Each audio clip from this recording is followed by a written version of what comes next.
Hi, Alma. O, ayan. Andito na naman ako. Alam mo na kung anong oras na palagi nating dinadasal ang salmo, di ba? Yung 10-10 reading. Hindi ko nakakalimutan na, and I know na ikaw rin, hindi mo makakalimutan yan every day. Twice a day, di ba? O, yan. Lagi kang ready noon pag magkasama tayo sa kotse. Tapos kung ano ginagawa natin, titigil tayo para magdasal lang ng salmo. Pag 10-10 na, lagi kang ring ready no, nakikinig ka, tahimik ka, pero naku, alam ko sharp na sharp yung pandinig mo. At alam ko, you're praying. At kahit ngayon, kahit tahimik ka, I know you're still in there, listening, and knowing na kasama mo palagi si Lord, ha? Alma, hindi mo kailangan magsalita para maintindihan ko yung mga ngiti mo noon, yung mga amen mo noon. Nandiyan pa rin yan sa puso ko. And guess what? I will keep reading these psalms for you. Just like before. Kwento tayo, dasal tayo, tawa tayo. Tapos, kung ano man ang ano natin na hindi mo maintindihan o hindi ko maintindihan, sinishare lang natin sa isa't isa, di ba? Kung may iba mang nanonood ngayon, nakikinig nito, hi din po sa inyo. Si Alma is my dear friend who had a stroke last May.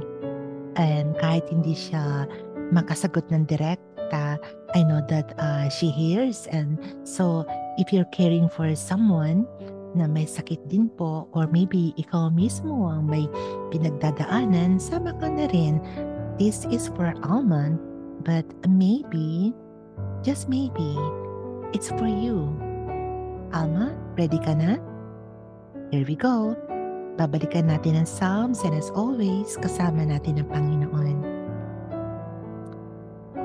Okay, Alma, eto na. Umpisa mo na. Pasimula natin ang buong Psalm na una, Psalm 1. Eto ha, Psalm 1, panalo ka agad yan. Kasi pinapakita kung gaano kabless ang taong lumalakad kasama ang Diyos. Parang puno-puno na laging fresh kahit tagtuyot. Sana gano'n din tayo, no? Okay, dito sa someone, si David, sabi niya, "Blessed is the one who doesn't walk in step with the wicked." Ibig sabihin, huwag sumama sa mga chismosa. Pero totoo ha, ang tunay na masaya ay yung nabubuhay sa salita ng Diyos araw-araw. Kaya kahit may bagyo, hindi matitinag.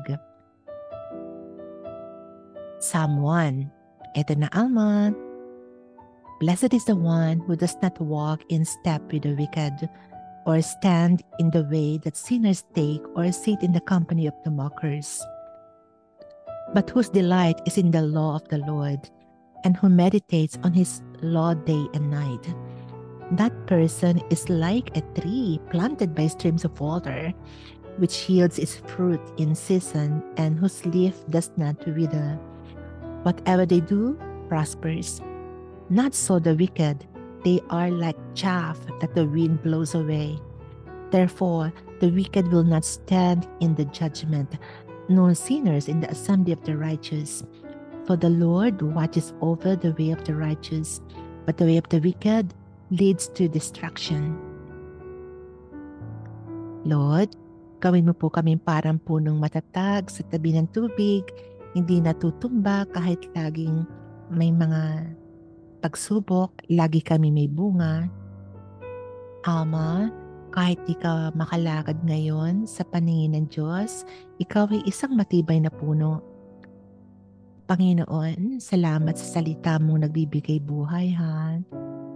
Amen. Alma, Psalm 2 naman ito.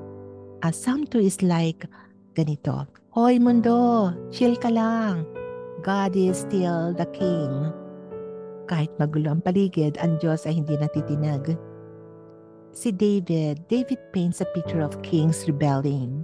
But God, nakaupo lang sa trono, hindi nababahala, hindi nagpapanik. Alma, si Lord ang tunay na ruler. At sa trono niya, may space para sa iyo. Eto na ang Psalm 2. Why do the nations conspire and the peoples plot in vain? The kings of the earth rise up and the rulers band together against the Lord and against his anointed, saying, Let us break their chains and throw off their shackles. The one enthroned in heaven laughs. The Lord scoffs at them. He rebukes them in his anger and terrifies them in his wrath, saying, I have installed my king on Zion, my holy mountain. I will proclaim the Lord's decree. He said to me, You are my son. Today I have become your father. Ask me, and I will make the nations your inheritance, the ends of the earth your possession. You will break them with a rod of iron. You will dash them to pieces like pottery. Therefore, you kings, be wise. Be warned, you rulers of the earth. Serve the Lord with fear and celebrate his rule with trembling. Kiss his son, or he will be angry, and your way will lead to destruction. For his wrath can flare up in a moment. Blessed are all who take refuge in him. Panginoon, kahit magulo ang mundo, alam namin nasa kontrol mo ang lahat. Si Alma, kasama sa mga minamahal mong anak, Panginoon, kahit di niya sabihin, naririnig mo siya. Naririnig ka rin niya, Panginoon. Salamat dahil ikaw pa rin ang hari. Amen. Alma, sa Psalm 3 na tayo ha. Si David dito parang nagising sa bangungot. Maraming problema. Pero alam mo anong ginawa niya? Hindi siya nagpanik. Nagdasal siya. Sabi niya, I lie down and sleep, I wake again. Grabe, parang sinabi niya, Lord, tulog muna ako ha, bahala ka na dyan. Alma, gano'n din tayo minsan. Pagod, patulog ka lang. Si Lord, gising buong gabi. Ito na yung Psalm 3. Lord, how many are my foes? How many rise up against me? Many are saying of me, God will not deliver him. But you, Lord, are a shield around me, my glory, the one who lifts my head high. I call out to the Lord, and he answers me from his holy mountain. I lie down and sleep. I wake again because the Lord sustains me. I will not fear though tens of thousands assail me on every side. Arise, Lord, deliver me, my God. Strike all my enemies on the jaw. Break the teeth of the wicked. From the Lord comes deliverance. May your blessing be on your people. Panginoon, salamat kasi kahit pagod na kami, hindi ka napapagod. Si Alma, kahit tahimik, binabantayan mo po. Tulungan mo siya magpahinga, Lord. Kung may kapayapaan at panibagong lakas, yung may kapayapaan, Panginoon, at bagong lakas para bukas. Amen. Alma, ito naman Psalm 4. Psalm 4 is the perfect bedtime psalm. Ang alis ng overthinking, pangtanggal ng takot. Pwede mo itong tawaging pillow psalm. Parang unan. Sabi ni David dito sa psalm na ito, In peace, I will lie down and sleep. Ama, kung mahirap matulog, paalala lang ito, hindi natin kailangan bantayan ang sarili natin kasi may Diyos na gumagawa na nun. So, ito na yung psalm, ha? Answer me when I call to you, my righteous God. Give me relief from my distress. Have mercy on me and hear my prayer. In peace I will lie down and sleep. For you alone, Lord, make me dwell in safety. Lord, yakapin mo si Alma ngayong gabi. Kung may pagod o sakit sa katawan, palitan mo ng kapahingahan. Kung may takot, palitan mo ng katahimikan. At bukas, pagkagising, panibagong pag-asa. Thank you, Panginoon. Amen. Alma, ito namang Psalm 5 is your morning psalm. Ito yung Good Morning, Lord prayer ni David. Bago pa mag-almusal, dasal muna. So, sabi ni David, "In the morning, Lord, you hear my voice." Ang sweet ano, alam mo si David kahit may kalaban, inuuna si Lord sa umaga. Alma, kahit hindi ka makabangon agad, ang puso mo pwedeng tumakbo agad kay Lord ha. O ito na yung psalm. "Listen to my words, Lord. Consider my lament. Hear my cry for help, my King and my God. For to you I pray. In the morning, Lord, you hear my voice. In the morning, I lay my request before you and wait expectantly. Lord, salamat sa panibagong umaga. Salamat sa hininga ni Alma sa araw na ito. Samahan mo po siya buong araw at kami rin po, Panginoon, naway mauna ka lagi sa bawat takbang. Amen.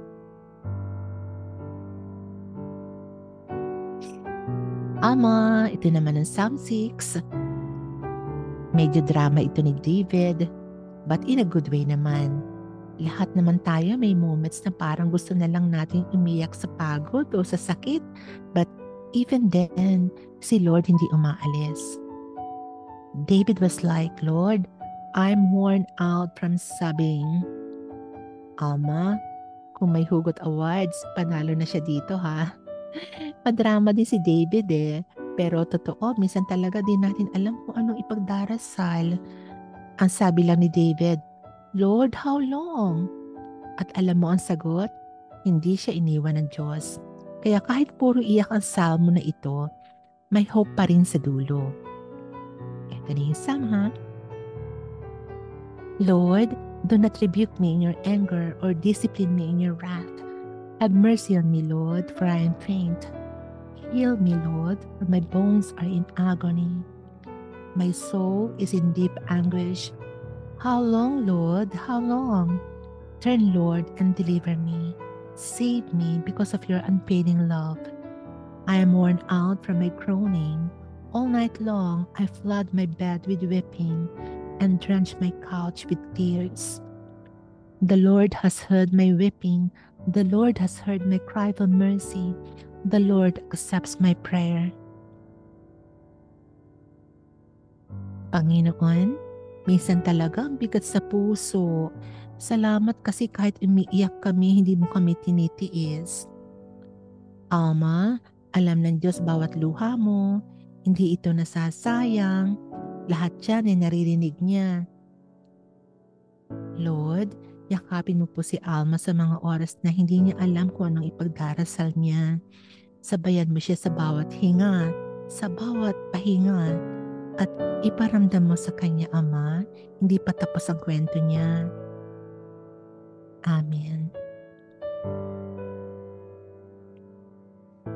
So, Alma, hello ulit. Ito naman ang Salmo number 7. Ito yung Salmo na para sa mga moments sa parang unfair naman, Lord. Pero don't worry, si David din dumaan dyan. Pero ang ending, siya pa rin ang kampante kasi alam niyang ang Diyos ang bahala sa hustisya. Kasi si David was being falsely accused. Ang sakit ano? Yung bang parang hindi ka makapagtanggol sa sarili mo. Yung bang inaakusahan ka na hindi naman totoo. Pero hindi siya nagwala ha. Hindi, nagdasal lang siya. Alam mo, Alma, minsan, the best response is to tell God muna. Kasi siya ang judge na walang bayad. Walang bias. Tapos judge na walang absent. O, eto na yung Salmo. "Lord my God, I take refuge in you. Save and deliver me from all who pursue me. Or they will tear me apart like a lion and rip me to pieces with no one to rescue me. Let the Lord judge the peoples. Vindicate me, Lord, according to my righteousness, according to my integrity, O Most High. My shield is God, Most High, who saves the upright in heart. I will give thanks to the Lord because of his righteousness. I will sing the praises of the name of the Lord Most High. Lord, thank you na ikaw ang tunay na hustisya sa buhay namin. Sa panahon ng maling accusation, pagkalito at kahirapan, ikaw ang sandigan namin. Si Alma, Panginoon, bigyan mo siya ng kapanatagan sa puso. Kahit tahimik siya, alam namin may Diyos na lumalaban para sa kanya. Ikaw yun, Panginoon, at sa amin lahat. Turuan mo kami manahimik at magtiwala dahil ang laban nasa iyo. Thank you, Lord, ha? Amen. Psalm 8. Alma, ito na ang Psalm 8. Ito yung wow, Lord, na salmo. Parang nature lover, parang stargazer, at pang mga taong gustong maalala kung gaano sila ka-special. Ito kasi si David, he was looking at the stars and was like, Lord, ang laki ng universe, ang daming mga bituin sa langit. Pero, naiisip mo pa rin ba ako? Ako, Alma, yes. Maliit man tayo sa laki ng mundo, pero sa puso ni Lord, ang laki-laki mo. You are crowned with glory. Ito na yung salmo, ha? Lord, our Lord, how majestic is your name in all the earth. When I consider your heavens, the work of your fingers, the moon and the stars, which you have set in place. What is mankind that you are mindful of them? Human beings that you care for them. You have made them a little lower than the angels and crowned them with glory and honor. Panginoon, sobrang thank you kasi kahit gaano kalawak ang mundo, naiisip mo pa rin po kami. Alma, you are not forgotten. You are loved. You are still crowned with glory and honor. Lord, palakasin mo po si Alma ngayon. I-remind mo siya na special siya. Hindi lang sa amin, kundi sa iyo, Ama. Salamat po sa iyong pagmamahal. Amen. Alma, Psalm 9 naman tayo. Psalm 9 is all about choosing to worship kahit may pinagdadaanan. Ang hirap, ano? Pero alam mo si David, kahit mahirap, kumanta pa rin. Sabi niya, I will give thanks to you, Lord, with all my heart. Hindi with all my strength. Kasi minsan ubos na tayo. Pero yung heart, meron pa rin. Alma, kahit pagod ka, kahit di ka makagalaw, basta puso mo kay Lord pa rin. That's already worship. O, eto na yung salmo. I will give thanks to you, Lord, with all my heart. I will tell of all your wonderful deeds. I will be glad and rejoice in you. I will sing the praises of your name, O Most High. The Lord reigns forever. He has established his throne for judgment. The Lord is a refuge for the oppressed, a stronghold in times of trouble. Lord, salamat po kasi kahit na pagod kami, pwede pa rin kami magpasalamat. Si Alma, Lord, yakapin mo po siya ngayon. Ipakita mo po sa kanya na kahit may sakit, may awit pa rin. Tulungan mo kami hindi malimutan na ikaw ang aming refuge, ang aming stronghold. Panginoon, sa gitna ng lahat, hallelujah pa rin kami. Amen. Alma, Psalm 10 naman ito. Ayan, si Simon nag-hello na rin. Nagsasalmo rin. Alma, ang Psalm 10 is like a journal entry ni David na parang, Lord, nasan ka na? Kaya kung minsan feeling mo wala si God, tamang-tama itong salmo na to. So si David, he's just being real. Honest siya. Pero habang nagpipray siya, bigla rin siyang naalala niya, You Lord, you see the trouble of the afflicted. Sabi niya yan. So Alma, si Lord hindi bulag. Hindi rin siya bingi. Hindi man siya laging maingay pero nandyan siya. Tahimik man pero tapat. Ito na yung salmo, ha? Why, Lord, do you stand far off? Why do you hide yourself in times of trouble? But you, God, see the trouble of the afflicted. You consider their grief and take it in hand. The Lord is King forever and ever. You, Lord, hear the desire of the afflicted. You encourage them and you listen to their cry. Panginoon, minsan parang tahimik ka. Pero salamat dahil ngayon alam naming nakikinig ka. Ama, mahal ka ng Diyos. Alam niya ang sakit mo, ang tahimik mong panalangin, ang pagod na katawan mo. Lord, pakiusap, bigyan mo si Alma ng kapanatagan, punuin mo siya ng lakas, palitan mo ang tanong ng pananampalataya. At kami, turuan mo kaming maniwala na kahit hindi ka marinig, nandun ka pa rin. Amen. Alma, Psalm 11 naman ito. Ang Psalm 11 reminds us not to panic even when it feels like everything's falling apart. Si David was being hunted, pero di siya tumakbo palayo.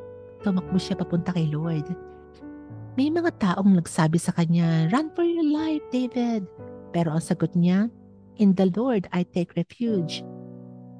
Alma, si Lord ay hindi emergency exit lang.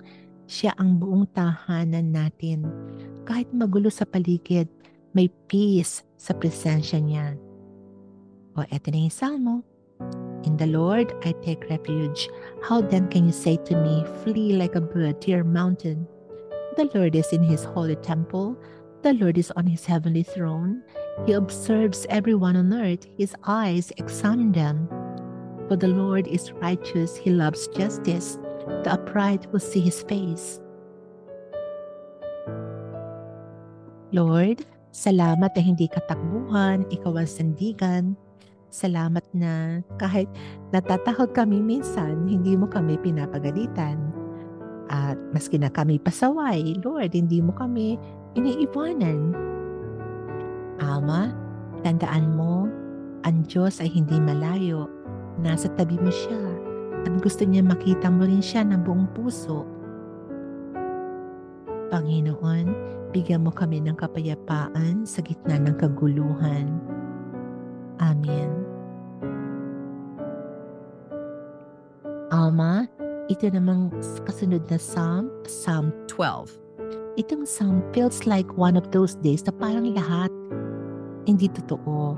Parang fake na smile, fake na kaibigan, fake na balita. But David reminds us, may totoo pa. At ang pinakatotoo, ang salita ng Diyos. Sabi ni David, everyone lies to their neighbor. Naku, ang sakit. Pero may twist ha, the words of the Lord are flawless. Alma, kahit surrounded tayo ng ingay at kalokohan, pwede magpahinga sa salita niya. Yun ang hindi nagbabago.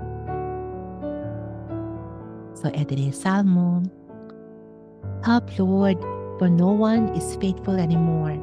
Those who are loyal have vanished from the human race. Everyone lies to their neighbor.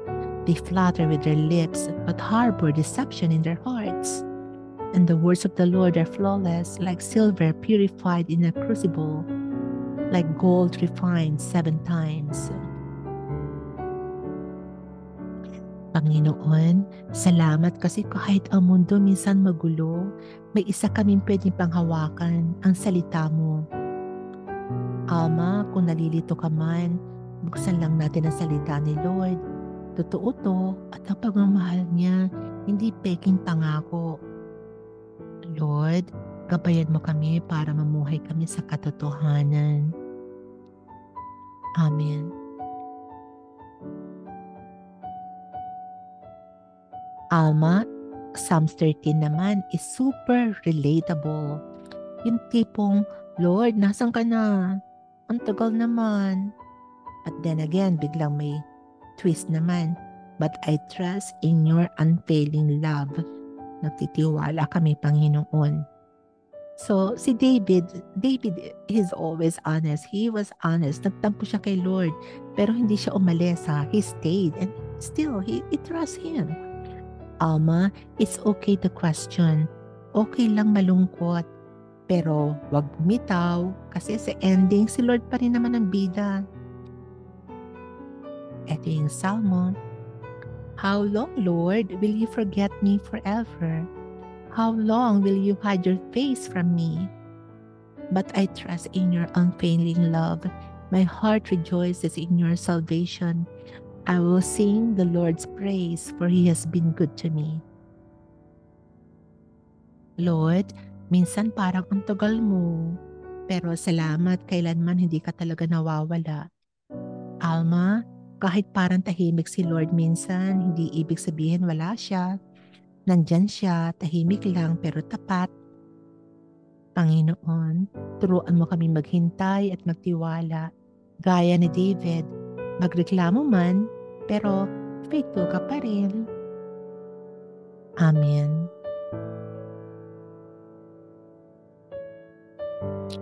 Hi Alma, Psalm 14 tayo ngayon. Psalm 14 is about people who act like God doesn't exist.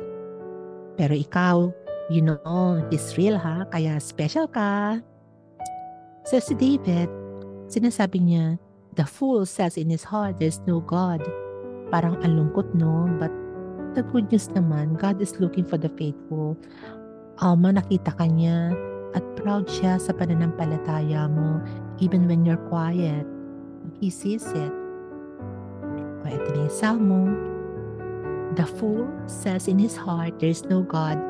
The Lord looks down from heaven on all mankind to see if there are any who understand, any who seek God. God is present in the company of the righteous. Lord, salamat po kasi kahit maraming nagdududa sa iyo, hindi mo kami kinalimutan. Alma, the Lord sees you. Hindi siya bulag sa kabutihan mo, sa pananampalataya mo, kahit di ka nakakapagsalita. Panginoon, palakasin mo po kami para manatiling matuwid at totoo sa iyo. Amen. Alma, Psalm 15 is like God's guest list. Parang sinasabi ni David, Lord, sino bang pwedeng tumira sa bahay mo? At ang sagot, yung totoo at matapat. Si David, he listed someone who speaks truth, someone who doesn't gossip, who keeps their word. Hindi siya checklist para maging perpekto ha, pero guide siya para sa puso nating gusto si Lord.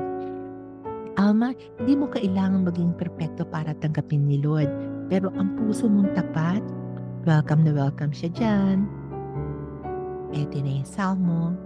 Lord, who may dwell in your sacred tent? Who may live on your holy mountain? The one whose walk is blameless, who does what is righteous, who speaks the truth from their heart, who keeps an oath even when it hurts, and does not change their mind. Lord, we want to live in your presence, hindi dahil sa perfect kami, kundi dahil gusto ka naming makasama. Alma, ang puso mong totoo at tapat, yan ang tahanan ng Diyos. Di mo kailangan kumatok, nasa loob ka na. Panginoon, salamat sa paanyaya mong mamuhay sa liwanag at katapatan. Amen.